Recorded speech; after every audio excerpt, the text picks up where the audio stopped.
Good morning, and welcome to Virginia Interfaith Live. This is the weekly broadcast of the Virginia Interfaith Center for Public Policy. I'm Roberta Oster, the Communications Director. Our program brings the expertise and perspective of Virginia's faith leaders, legislators, policy experts, and community activists like the guests we have today. We focus on economic, racial, social, and environmental justice issues. And we share resources and opportunities for you to get involved in our work, advancing social justice and helping our neighbors. Our program keeps you up to date and keeps our elected officials accountable. And this is an interactive broadcast. You can ask questions by writing them on Facebook during the show, so please take this opportunity and participate. Today is a very special day. We have brought together 4 activists who will talk about how their faith informs and inspires their activism. I am pleased to introduce our guests. Abby Adams is a student at University of North Carolina, Chapel Hill. She is of the Jewish faith. Salaam Bhatti is an attorney with the Virginia Poverty Law Center, and he is of the Muslim faith. Allan-Charles-Chipman is a faith-rooted organizer and strategist with the organization called Initiatives of Change. He's of the Christian faith.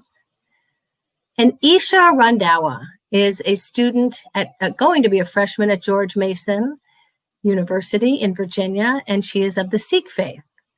And I am thrilled to introduce our moderator, my colleague and friend, Yanet Limon-Amado, who is the Immigrant Justice Organizer at the Virginia Interfaith Center for Public Policy. Thank you all for being here. Yanet? Yes, thank you so much, Roberta. Again, welcome to everybody that is listening and tuning in. And thank you to our panelists that we're going to have this really important conversation. First, I wanted to go ahead and ask each one of you, what is your definition of faith activism? I guess we can start with Abby. So for me, faith-based activism is my moral obligation as a Jewish person to stand up and fight for all other oppressed people. Allan? Sure, my belief in faith-based, or as I like to say, faith-rooted activism, is being rooted in the values of your faith and the call for justice, and understanding that societal values and what some would call the empire will try to uproot you from that. But our goal is to be rooted and consistent in making those pleas and calls for justice a reality. Nice. Salaam? Hey, good morning. So same thing as Allan and Abby have said, but also want to add just about practicing what you preach. Every faith teaches to love your neighbor, but how many of us are actually practicing it? And that's how I believe faith-based activism is viewed for us. And last but not least, Eesha? I believe that faith-based activism is using your community and the resources that are provided through your faith and through your community and your faith to advocate for people who are oppressed, who are facing situations of dire need. Oh, well, thank you so much for that. And I think a lot of the things that we're seeing, especially in Richmond, young folks leading the fight, young clergy leading also the movement of a new era, right? And so I'll start with one of the first questions. I think this question is very important, and not only that, but as a person of color, it's just really important that this gets addressed.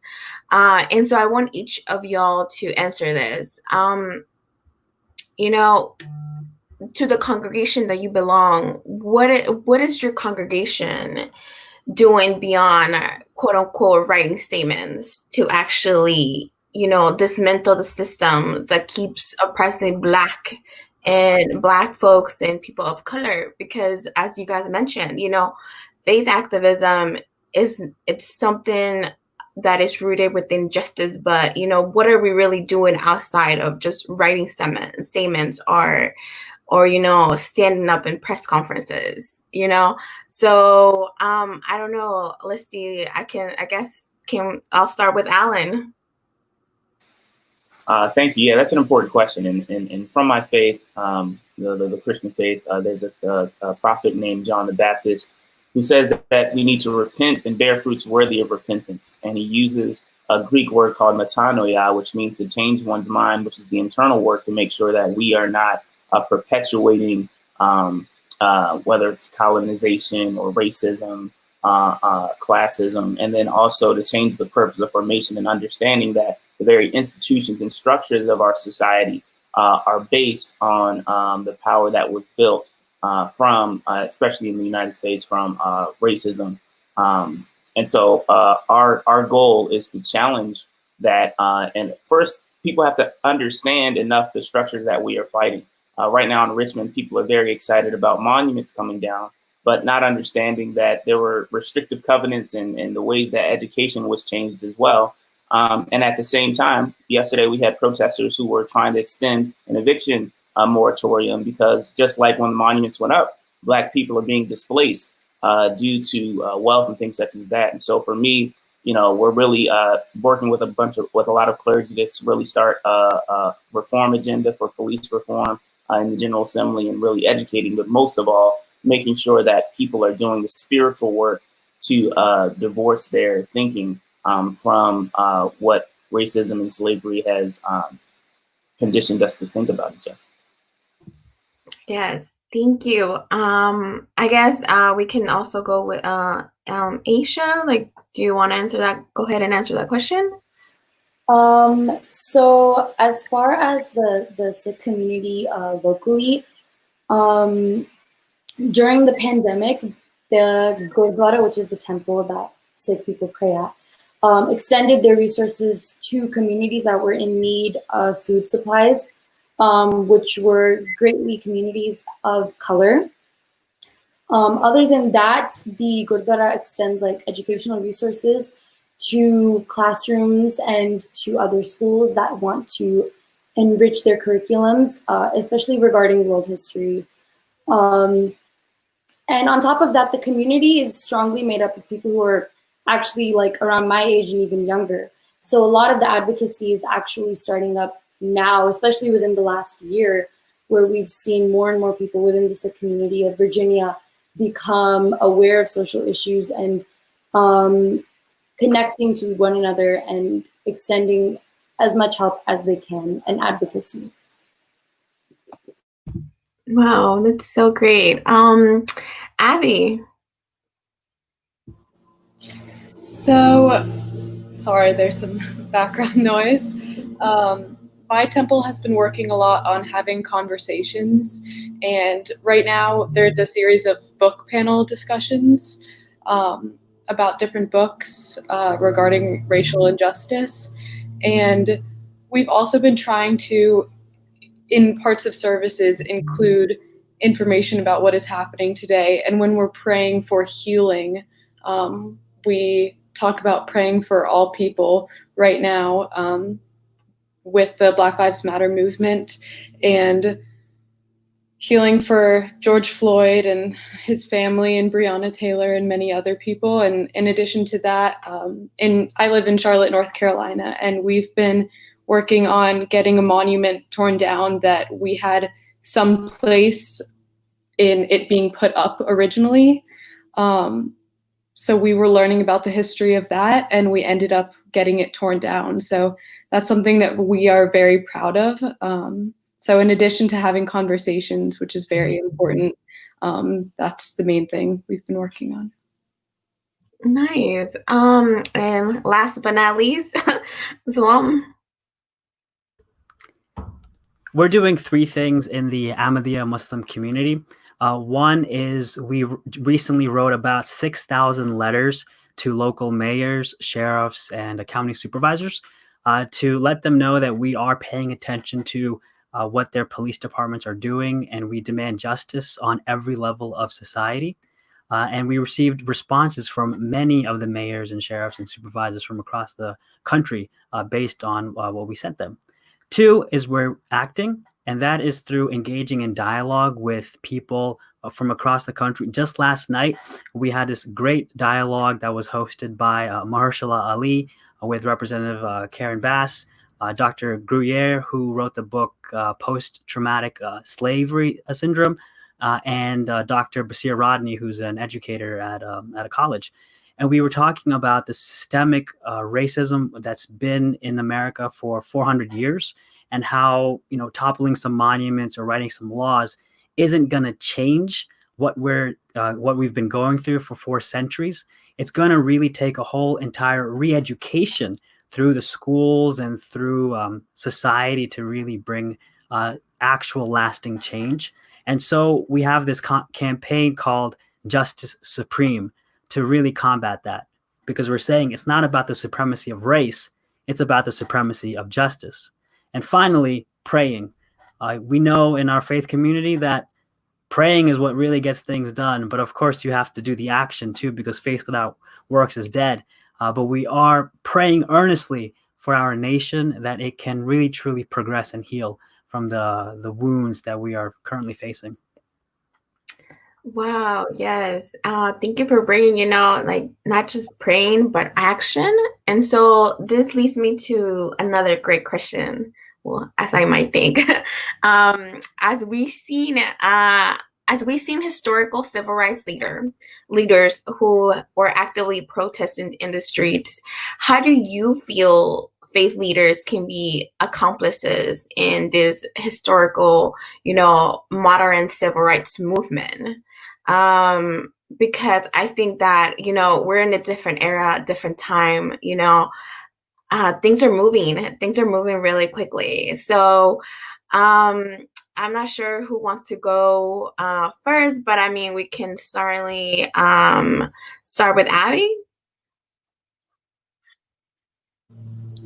So I think it's very important that we see leaders and clergy in our community stepping up and taking action about this, because their leadership really inspires so many people to follow after them. I think that we've seen throughout history with many different political leaders and religious leaders really taking charge and educating others about causes inspires so many other people to step up and learn about it for themselves. I think that it's very important that, being a Jewish person in America, many of us are white, and it's very important that we know how to advocate for people of color and for Jews of color, but to also step back and listen when we can and let other people of color and Jews of color have their own space and amplify their voices. Yes. I guess, Eesha, do you want to go ahead and answer? I also agree.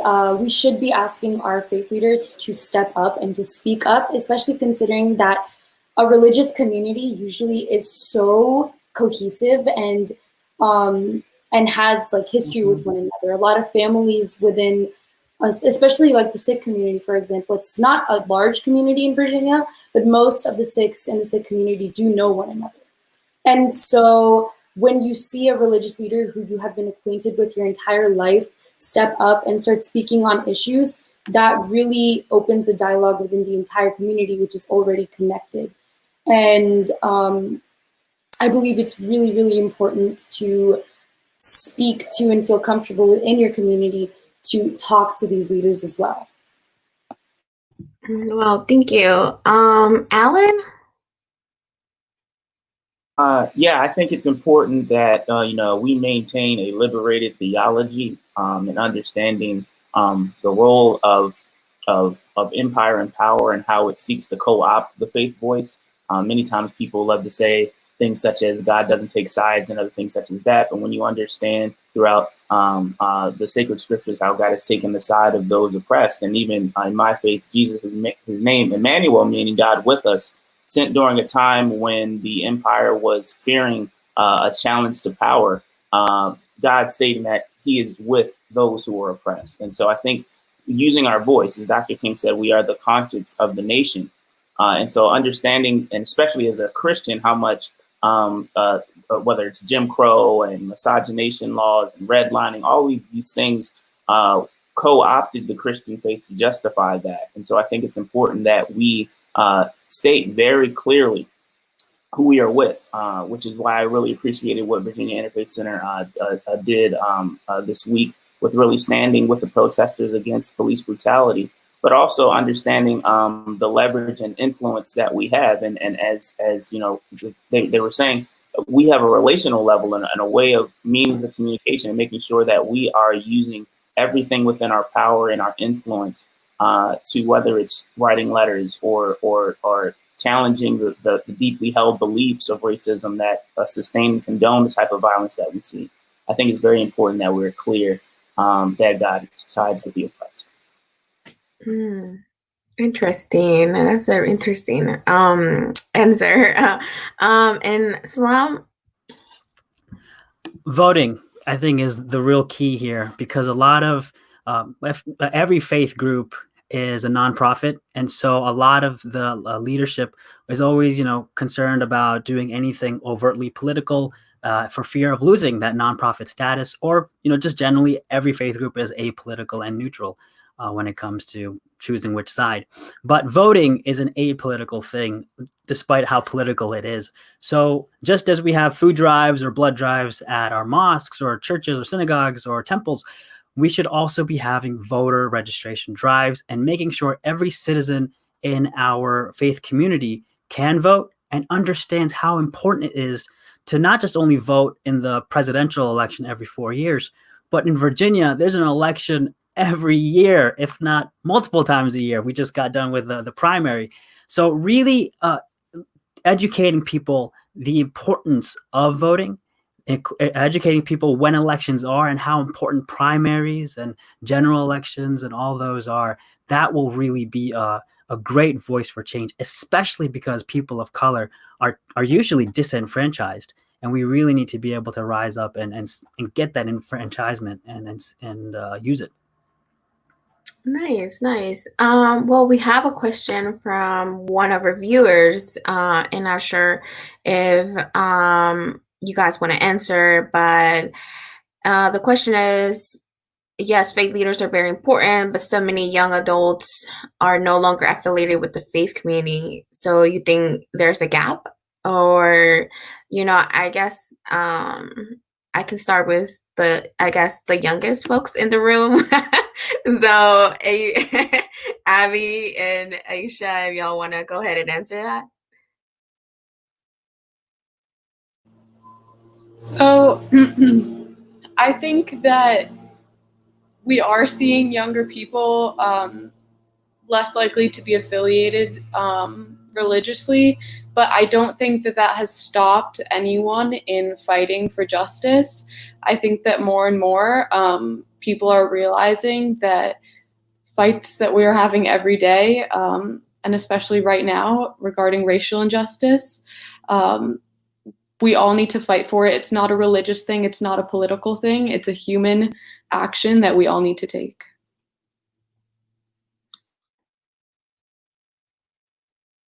I completely agree. I also think it's really important to ask, why are a lot of young adults and a lot of teenagers deciding to no longer be affiliated with their faith? For a lot of people, it's not a decision of being not affiliated with their faith because they do not believe in their faith. It's because they don't believe that their community believes in them.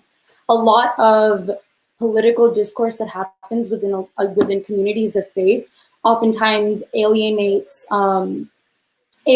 youth of the LGBTQ community, alienates youth that are of a lower socioeconomic status. So I believe, going back to what I said earlier, it is up to faith leaders to make sure that they're connecting with their community. Even if somebody ends up no longer being affiliated with the faith or connecting with the faith by going to temple or going to prayers. It's important that you uphold a platform within your community to allow young religious or non-religious children to actually discuss what is important to them. Like, they shouldn't be confused as to where their community stands on really important issues, because that's probably why they end up leaving the community or why they end up not feeling accepted or welcomed. So. Wow, thank you. And I guess Allan and Salaam, like, y'all are, I guess, older, older and different, different perspective, no offense. But, I think there's a different point of view to that question, if I may say, right? Allan, yeah, go ahead. Okay, sorry. I didn't know you'd called my name. Sorry. Yes, and no need to apologize. To be able to grow old as a Black man in America is a blessing that so many people do not have.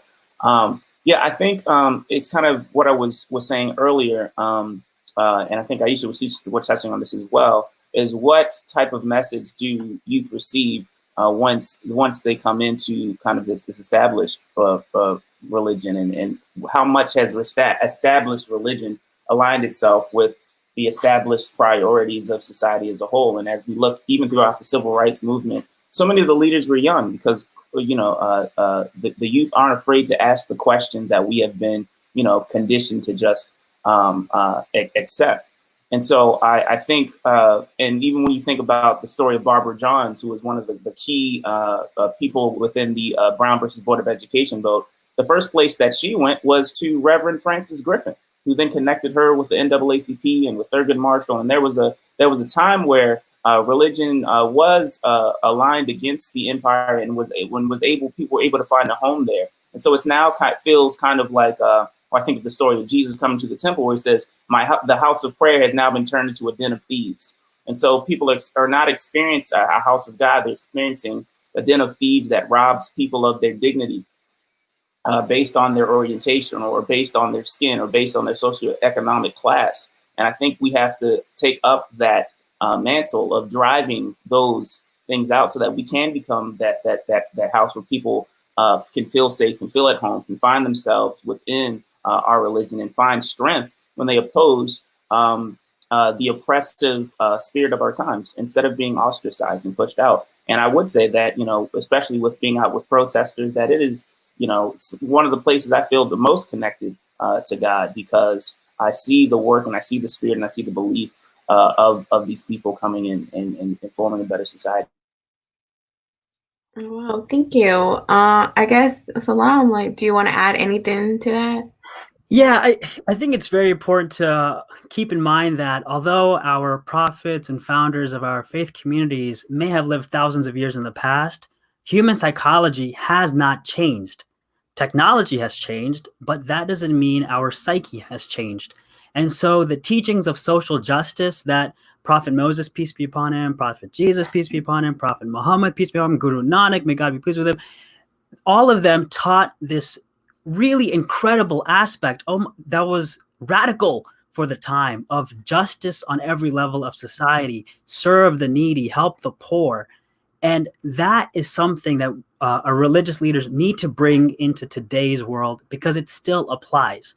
The stories of old are incredibly important because it does keep us connected with the history of our faith. But those teachings are still incredibly relevant today. And as long as the faith leaders can show the youth that, hey, this stuff is still happening today and we really need to be working to fix it through our faith community, I think that would really turn them on to coming back into the fold.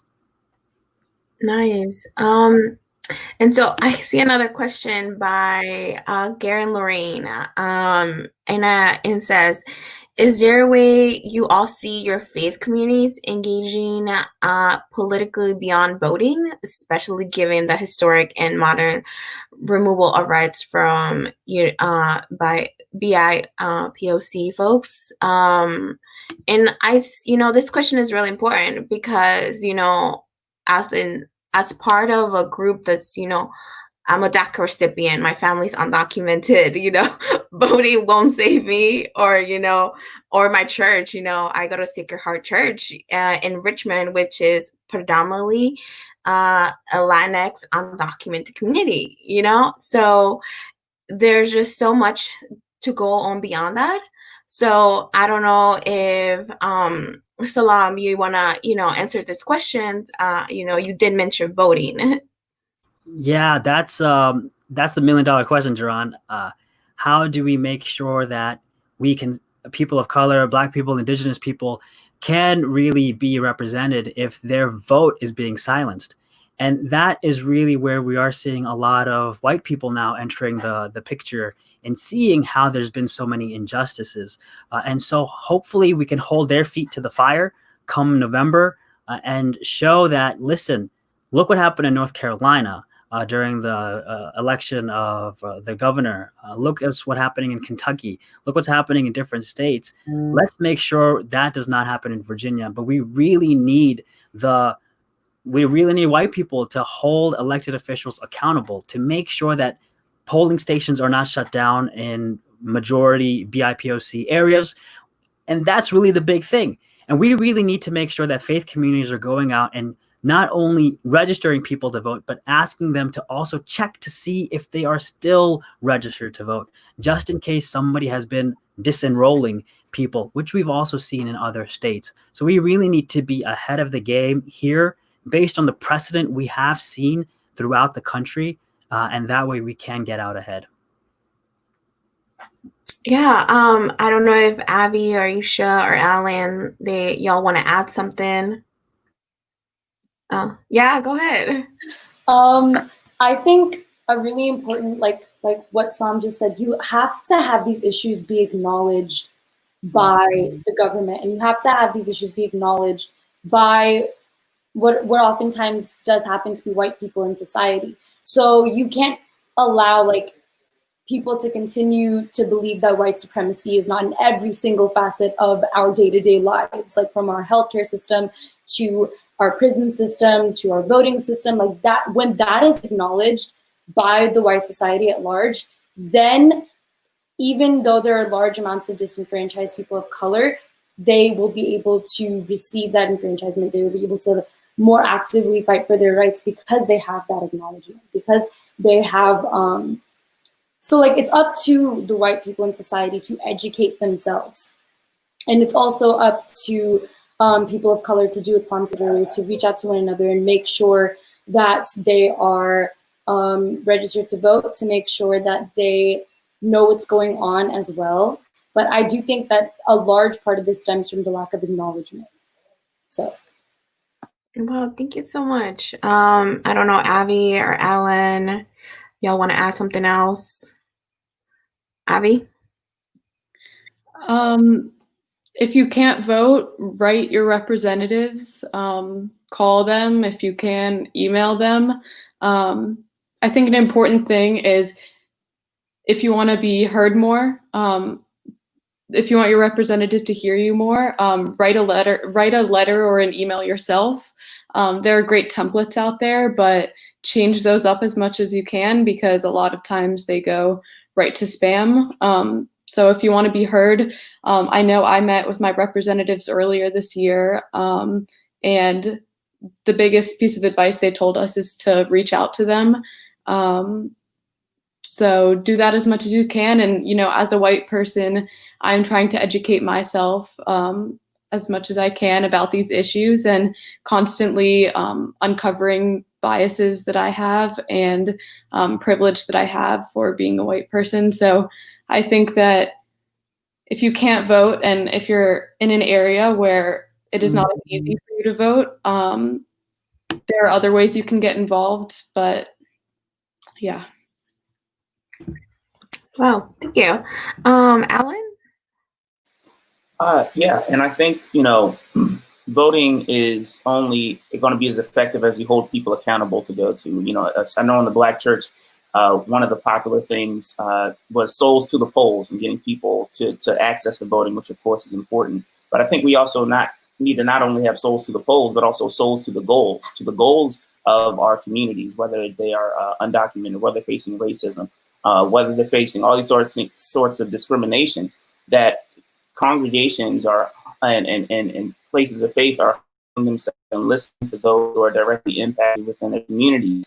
I'm wondering what can I do as a constituent? What does it mean for me to write my delegate or my city council member or my alderman and say, how can you patron a bill to address these issues? How can we leverage privilege for those who are able to take off time and be someplace, to be in the subcommittees and the committees where the amendments and so many of people's rights and ideas are being stripped away? We need to have souls in those rooms as well, really helping to make sure that not that we're putting someone in, but we're putting forward a platform, much like what happened with Mississippi Freedom Democratic Party with Fannie Hamer and that type of organizing that happened also. Well, thank you. That's I think all the answers have a different uniqueness, and this brings me to my next question. How does your faith tradition provide a unique lens to this movement / activism? And how do you then work that into a larger mixed faith movement / activism? So, and I think this is this brings us back to what y'all said, reflection, stepping back and what are we really doing, I guess, in other words, checking our privilege as as people of faith. And so I guess I can start with Eesha. How does your role, how do you have your own uniqueness to this movement of activism? I like to tell people that when I started my activism when I was in 9th grade, it had a lot to do with me being a Sikh, just because Sikh history is so marred by a lot of religious conflicts, by genocide, and by oppression. And so that's why I think a lot of the Sikh community that I have been exposed to is extremely progressive when it comes to these discussions, because they look at our history, and that's when they take a step back, and that's when they realize that that whatever had happened to us or is continuing to happen to us in India is another version of what is happening to a lot of people in the United States, just under a different system. And so I think that Sikhi, since Sikhi was literally created in a period of great conflict, it has a lot to do with activism. A lot of even our prayers are literally like war cries, and standing up for what's right, I think, is the cornerstone to every single religion. And Sikhi's projection of that is in community gathering and in affirming within the community that you accept the responsibility as a Sikh, as a man who wears a turban, as a woman who wears a turban, or if you're wearing that gada, if you're wearing the recognition of a Sikh, that you are supposed to advocate for your community. That is where this religion was born from. So that's what I believe about Sikhi's lens on advocacy. Wow. Abby? So in the Jewish tradition, in the Torah, it commands us to not only give to the poor, but to advocate on their behalf. And that and different values like tikkun olam, which is repairing the world, that has been the most important Jewish value throughout my life, as well as tzedek, which is justice. I think that we've used these values that are in our writings and Torah and everything like that, combined with our Jewish history of expulsion and genocide and anti-Semitism throughout the world, that just like Eesha said, that's kind of what got me into activism at first, because I had to advocate for my community when others didn't stick up for it. But going beyond that, using your faith to teach you and teach others why you need to stick up for everyone, especially if you expect that others are going to stick up for you. Nice. I guess, Allan? Sure. And I think understanding the root and the context out of which the Christian faith kind of arose and with the Roman Empire, and understanding that Jesus was killed by his government, not for his government, and combating kind of the nationalism that kind of comes along with that, and even suspicion of those who have been arrested or protested. And most of the people we celebrate in Black History Month have a mugshot. And much of the New Testament was written literally from prison or by political prisoners. And even during the times we read in the book of Acts in chapters 4 and 5, that the Roman Empire couldn't differentiate people that were preaching the message of Jesus versus traditional revolutionaries at that time, such as Judas the Galilean, who really didn't want Roman iconography in the temple. And so really separated, having that clear separation, delineating line. And so in a time where in Christian nationalism, where there isn't a lot of that clear delineation, we have to go back to the roots of what was the energy and the movement rooted in our faith has been rooted and has caused movements that have caused the empire and the powers that be to be threatened. So what does that mean within our context? How do we continue that tradition? How do we resist uprooting ourselves from our faith and rooting ourselves in whether it's sociology or nationalism or racism? And I think understanding the core figures of our faith that inform us, where they were rooted and how we can make sure we're rooted in the proper place in our modern time. Yeah. I guess, Salaam, do you want to stab to this question? Yeah, so, protesting and going out to see some monuments falling is the sexy thing to do right now. You see Stonewall coming down and everybody's got their phones out to post onto their social media, or maybe they've done the blackout on social media and it makes them feel engaged. But this political revolution or whatever it is that is happening ends when that blackout square goes up or when that statue comes down.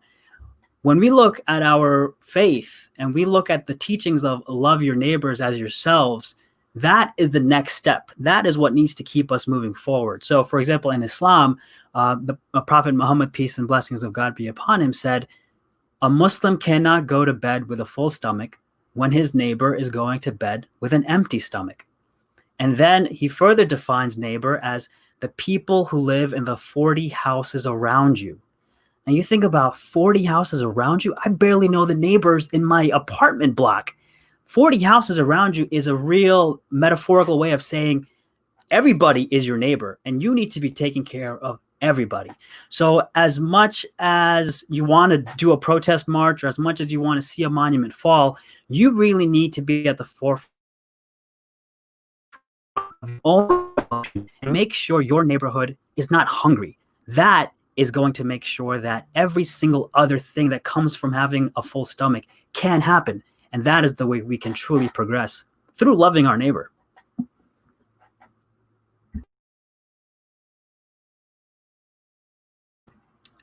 Janet, you're muted. Oh, sorry. So this brings us to our last question by one of our viewers. What are some faith-based actions people can take to participate in activism? I think we're having this long conversation, but I haven't asked, what are the actions that faith leaders at this moment can take, or not just at this moment, but as beyond things move on. So I guess we can start, again with Eesha. You want to go ahead and answer that question? To go back to what I said earlier, it is the duty of a faith leader to look at everybody who's in their community, to see what representation and who they need to be able to speak to. And if it's activism within your faith, if it's activism within your faith community, then faith-based leaders should be educating people in their community. And if it's outside of your community, like I said earlier, a lot of this generation and a lot of people would, especially youth in our community, are so connected to one another. Might it be through faith, might it be through school, through interests. And the best way to become an advocate is by taking that step back and looking around you and seeing where those gaps are and seeing where those vacuums are where people need to be heard or where people need to be able to speak for one another. So I think that even like without a faith lens, being able to stand up for your community and being able to see your community, like truly see your community and see what your community needs, is the beginning to everyone's journey in activism or advocacy or allyship. Is just literally taking a step back and being cognizant of what's happening around you, and forget like paying mind to what your biases are and how those have shaped your perception, and then like stepping back from that and seeing what is actually there and what is actually hurting people. Because for some people, this isn't just an opinion and this isn't just a new thing. This is literally life or death. So you need to see that and you need to stop pretending like it isn't there. And that's like the first step to activism and advocacy, is just looking at it and then knowing what needs to be fixed. Wow, thank you for your wisdom. Abby. Everything that Eesha said, I totally just to agree with that, and to add on about some ways through faith that you can continue to be an activist. There are many different organizations. I know there are many in the Jewish faith, and I'm sure there are with others, but there are different social justice organizations where you can connect with people who share your faith for different causes. I know that through my temple, I can help out locally with things like helping people renew their driver's licenses, and immigrant justice, and going and helping donate items to immigrants in North Carolina that need it. I think that there are a lot of different ways you can participate through your temple or your synagogue or church. And in addition to that, there are larger organizations, whether they're through your specific faith, interfaith, or non-faith-based at all, like Eesha was saying. Yeah. I guess, Salaam, do you want to go ahead? Faith-based activism at its root should involve you waking up in the middle of the night and praying your heart out, crying your eyes out before your God about the pain that you are feeling for your community and for your nation, and praying for the strength that we all can get through this as one community. That, first and foremost, is the true weapon that we have against everything that we are seeing. And a lot of people discount that because they don't understand and appreciate the blessings of prayer.